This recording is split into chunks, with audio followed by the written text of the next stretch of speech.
Hello বন্ধুরা, চলে এসেছি নতুন আরও একটা ভিডিও নিয়ে। তো ভিডিওটা দেখো, আমি এই যে আজকে চাউমিন বানাচ্ছি। তো এগুলো হলো মোটা চাউমিন আর কি। তো এই যে সিদ্ধ বসিয়ে দিয়েছি, তো এর মধ্যে একটু তেল দিয়েছি আর একটু আর কি লবণ, একটু হলুদ দিয়েছি, অল্প পরিমাণেই তেল দিয়েছি বলতে গেলে চলে। তো সিদ্ধ দেখো বসিয়ে দিয়েছি। আর যেহেতু মোটা চাউমিন না, খেতে ভালো লাগে। তোমাদের কার কার খেতে ভালো লাগে অবশ্যই কিন্তু কমেন্ট করে জানাবে। তো আমি একদম ঘরোয়াভাবে তৈরি করব। আর বিশেষ করে এগুলো আমরা যখন স্কুলে পড়তাম তখন টিফিনে আর কি এরকমভাবে বানিয়ে মা দিত। অবশ্য তখন তো আর আমি বানাতে পারতাম না, তখন মা আর কি বানিয়ে দিত। তো দেখো এই চাউমিনটা আমি ভালো করে না ধুয়ে নিয়েছি, একদম ঝরঝরা মতো হয়ে গেছে।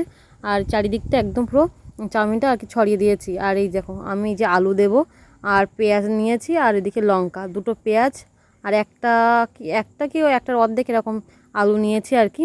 আর এদিকে এই যে কড়াইতে তেল দিয়ে দিলাম। তো আমি যেহেতু সাদা তেলে চাউমিনটা করি, তো আজকে আর কি সাদা তেল ছিল না, ওই জন্য আর কি সর্ষের তেলেই করছি। তো সর্ষের তেলটা একটু ভালো করে গরম করে নেব, না হলে আবার সর্ষের তেল গন্ধ বেরোয়। তো অল্প পরিমাণে তেল দিচ্ছি, বেশি পরিমাণে তেল দিইনি, তাই জন্য মনে হচ্ছে বেশি বেশি। যেহেতু আবার আলুটা একটু ভাজতে হবে, ওই জন্য আর কি একটু বেশিই মনে হচ্ছে আর কি।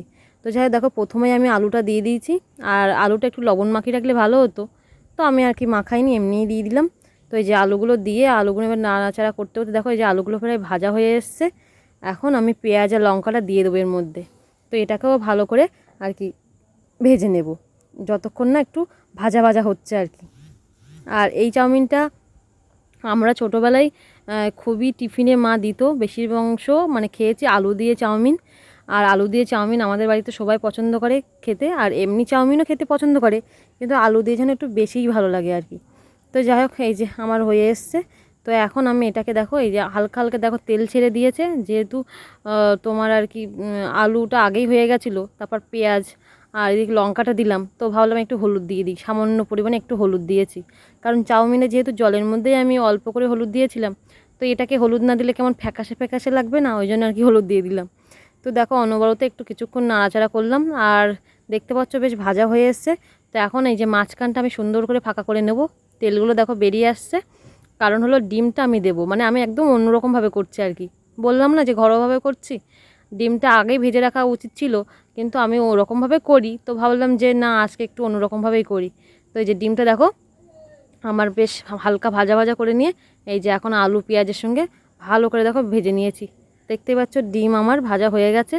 তো এখন আমি চাউমিনগুলো দিয়ে দেবো। আর যেহেতু এখানে হলুদ বলতে নামে মাত্র দিয়েছি আর কি, আর লবণটা দিয়েছি, লবণ আমার হয়তো দেওয়া লাগবে না, তো যদি পরে লাগে তো দেবো। আর আলু তো আমি যেহেতু লবণ হলুদ দিয়েছি, তো মোটামুটি আর কি না লাগারই কথা আর কি। তো দেখো ভালো করে নাড়াচাড়া করে চাউমিন আমার হয়ে এসছে।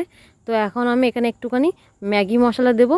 ম্যাগি মশলা দিলে আর কি খেতে ভালো লাগে। অবশ্য এটা ম্যাগি মশলা বাড়িতে ছিল না, তো সেই ইপ্পি এমনি যে ম্যাগিগুলো আমরা বাড়িতে খাই, তো সেই মশলাটাই আর কি দিয়েছি। এটাও অবশ্য ভালো লাগে, কিন্তু এর থেকে দোকান থেকে ম্যাগি মশলা নিয়ে আনলে সেটাই আরও বেশি টেস্ট হয় আর কি।